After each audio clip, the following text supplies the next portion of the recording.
lumapit kayo sa akin. Kayong lahat na nahihirapan at nabibigat ang lubha sa inyong pasanin, at kayo'y aking pagpapahingahin. Pasanin ninyo ang aking pamatok at mag-aral kayo sa akin, sapagkat ako'y maamo at mapagpakumbaba ang puso, at makakasumpong kayo ng kapahingahan para sa inyong kaluluwa, sapagkat magaan ang aking pamatok at magaan ang pasaning ibinibigay ko sa inyo. Mga kapatid, sa gitna ng maraming pagsubok sa buhay, pagod sa trabaho, problema sa pamilya, pagkakasakit, kalungkutan, o kahit ang bigat ng kasalanan, inaanyayahan tayo ng Panginoong Hesus na lumapit sa Kanya. Hindi niya sinabi, ayusin mo muna ang sarili mo bago ka lumapit, kundi lumapit kayo.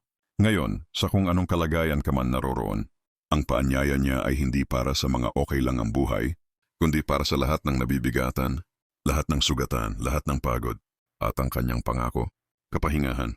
Hindi lamang pisikal na pahinga, kundi kapahingahan sa ating espiritu, kapayapaan sa ating mga puso.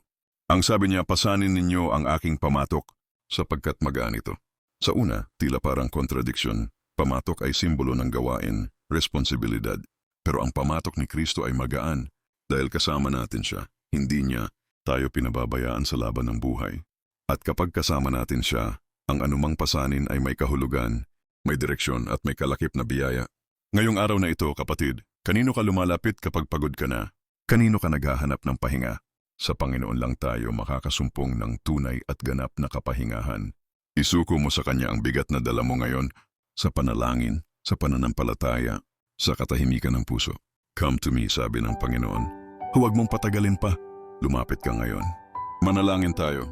Panginoong Hesus, sa iyo kami lumalapit sa aming pagod at bigat ng buhay.